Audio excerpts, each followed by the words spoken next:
In today's video, I'll show you how to change your Hotmail verification email quickly and easily. First, go to the Outlook login page and sign in with your Hotmail credentials. Once logged in, click on your profile icon in the top right corner and select My Microsoft Account.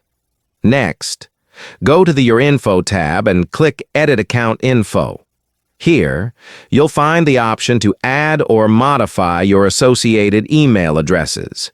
Choose to add a new email or select an existing one as a Microsoft account alias.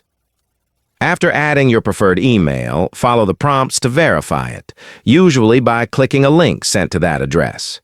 This step ensures your account stays secure and accessible. And that's it. You've successfully updated your Hotmail verification email. Keeping your contact info current is essential for account security. In today's